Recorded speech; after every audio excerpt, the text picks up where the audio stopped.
Obviously selected Lane Johnson with the 4th pick of the draft. Real excited. Really, we felt he was the most athletic tackle we've seen.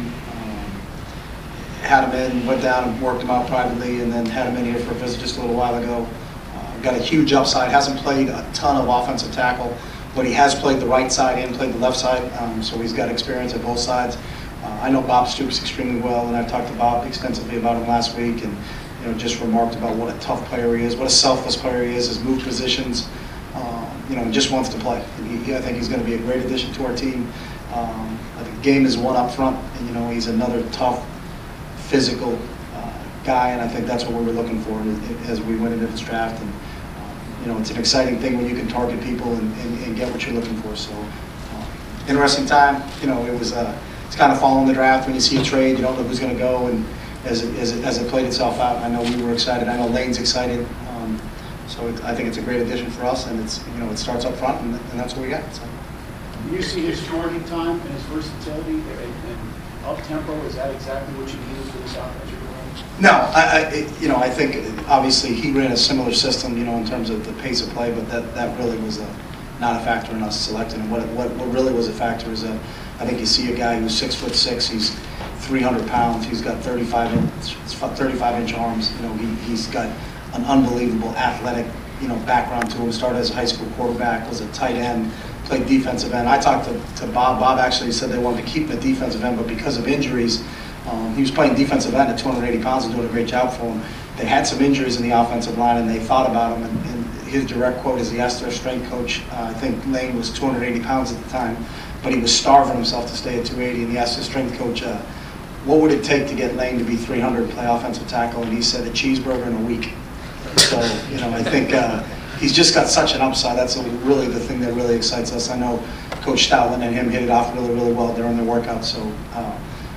Obviously for us to get a tackle, and I think football's all about winning the game up front. When you get a guy like that and kind of can build off of that, I think to add to the guys we have, I think it's a great fit for us. When you moved up to 3, did you, number one, do you think they did because they thought you were going to take Jordan, and what would have happened if Jordan was there in between him and Johnson?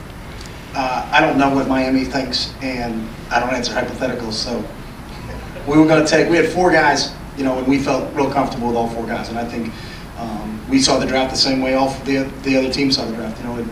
We were 1, 2, 3, 4, and went 1, 2, 3, 4. So. Does Todd Harris move to guard now, and is Lane?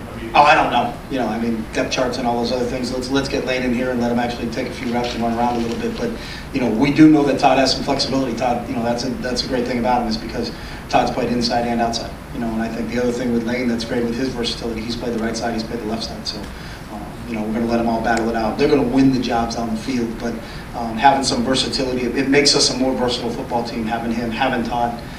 So, obviously we looked at that as a positive. Chip, just because he hasn't played the position a lot, there's perception that he's raw. Is he ready to play in the NFL? I think he's ready, but he is raw. I think it's the same thing. It's, and it's a draft of raw guys. Luke Jokel's a 3-year player. Ziggy Ansah, who just went 5th, was only... it just seems like that's how this draft kind of fell out. But, I think we look at Raw as a positive, not a negative, because if he's doing what he's doing right now and he's only played really 2 years in the offensive line and, just transitioned from spring ball, not last spring, but the spring before that, just what the upside is. And we felt that his ceiling is probably the highest, and that's the intriguing thing. He was probably a little bit less snaps than Luke and a little bit less snaps than obviously Eric Fisher, but when you kind of look at his combination of athleticism and what he can do, his toughness, those things, I think, is he raw? Yeah, but he's a quick learner, he's a real smart kid, he's already graduated. I think he'll pick up what we're doing really quickly, and when you listen to the people that coached him, and again, I know I talked to Bob, we talked to the O-line coaches there, they just rave about him. He's an unbelievable competitor, he's everything you're looking for when it comes to football. Chip, I know you like Eric Fisher, but the difference that the way you guys rated Eric Fisher and Lane Johnson was what? And how you rank those and how you rated those? We had them, honestly, we had them all together, and knowing that we don't have the first 3 picks, so however it was going to fall. So we weren't going to trade. We didn't think there's no reason to trade up. We felt there was a group of 4 that we really, really liked, and we were going to see how the draft was going to unfold. So it wasn't a situation where we had this guy over this guy. So. Were you getting a lot of calls? Can you describe No, I think after what happened at 3, I don't know if that was a reason or what else, but we didn't get a lot of calls moving up to 4. So. How much did Lane Johnson's combine kind of influence your impression of how athletic he was? I just think that's a part of it, but that's not. It wasn't like we didn't know about him. When you got to the combine, you weren't like, oh my God, who's that guy? I think we knew exactly who he was, and we anticipated, him having that type of combine. When you just look at the numbers he put up when he was at Oklahoma, and right now when they go to the combine, there's not a lot of surprises, because you know all about the players before they get there. What their testing was like when he was at Oklahoma, and he was the same thing he did for Oklahoma, and their strength and conditioning staff from the testing standpoint is exactly what he did at the combine. So. Chip, as crazy as you are with offense, would you ever think about putting something for him at quarterback since he's a quarterback? No. He's an offensive lineman, so.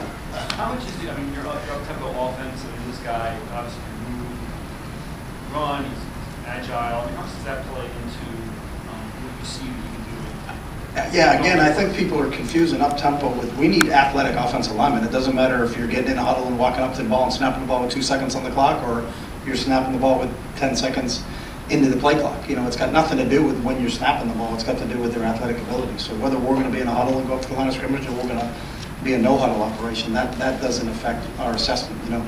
I know teams that run no huddle at the college level, but we're not going to take a guy just because he's played in an up-tempo offense. They still have to have the requisite skill set that we need for an offensive tackle, and we really think he's off the charts when it comes to that. You say you had the offensive tackles all pretty much together, but were there other positions that were strongly considered to participate, quarterback or the defensive back? We had 4 guys at the top list, and as it fell out, and we looked at our board. There were the 3 exactly how the draft went. There's the 3 OTs and Dion were our 4 guys, and that's why we felt comfortable going into this. No matter how it fell, we weren't going to be sitting there at 4 going, we didn't get our guy. So, but it was just that group of 4. So, even if anybody traded ahead of us, I know they couldn't pick 2 people, so we were still going to be okay. When they say that he's raw, what does he do about? He's got some technical things he needs to work on. He's only played the position for 2 years, so obviously he's not as the little nuances of the position, hand placement, things like that. But not the one thing when you're around him and you get a chance to see Lane, he's got an unbelievable work ethic. And he just he lives and dies football. And that's the one thing part of what we want to do and bring in guys into this program is that we want guys that love playing football, not what football gets them, but actually just love playing the game. And that's what this kid did. And he's come from an unbelievable background. In terms of. Didn't get recruited out of high school, went to a junior college. It was real small high school, went to a junior college, get an opportunity. When Oklahoma saw him and saw his athleticism, said, we don't know what position you're going to be, but if you come, you can just play. And, a real selfless guy that just loves playing the game, doesn't care if he was an offensive player, defensive player, didn't care if he was the tight end, the defensive end, an offensive tackle. He just wants to play. So. Did you know about him in college, or when did he kind of land on your radar personally? I was aware of him, just kind of you hear a story when you hear about a guy who's excelling in the Big 12 at offensive tackle that was a former quarterback 2 years earlier. That kind of catches everybody's attention. And again, I know Bob real well, and I know what he thinks of him and how much they thought he was a special player. It was just, it took him a couple years to kind of figure out where he's going to exactly fit. But I think that's, again, it's positive for us that he doesn't have that many years of experience, because I think his upside is just so huge. It's not one of those deals, what you see is what you get. I really think he has a very, very big ceiling. So. You said last week that we're going to Kansas prospects in this draft. Now that you've drafted one guy, can you still say that? I'll stick with what I said last week. So. Well, when a guy is this raw, has this little experience, does that kind of change your timetable about when you want him on the field, or you still kind of want that process? Nah. He'll determine when he gets on the field, and I've said that since whenever I've coached, is that we don't set the depth chart, you do. And if you we don't run a dictatorship, we don't run a democracy, we run a meritocracy. If you merit playing time, then show us in practice that you merit it, show us in preseason games you merit it, and we'll put you on the field. So he'll get the opportunity. He's going to get a ton of reps, and he's going to get an opportunity to show us what he can do. But just like everybody else we're dealing with right now, they're going to merit it. And I tell those guys that all the time. You guys set the depth chart, we don't set it. And you set it by your performance, not because of what we think you can do, but based on the demonstrated ability that you've shown us on the practice field and in preseason games. So. Where do you guys look now after, now that you made your pick and got a tackle, where do you guys look for, like, the second round, something like that? Are you targeting? Same thing.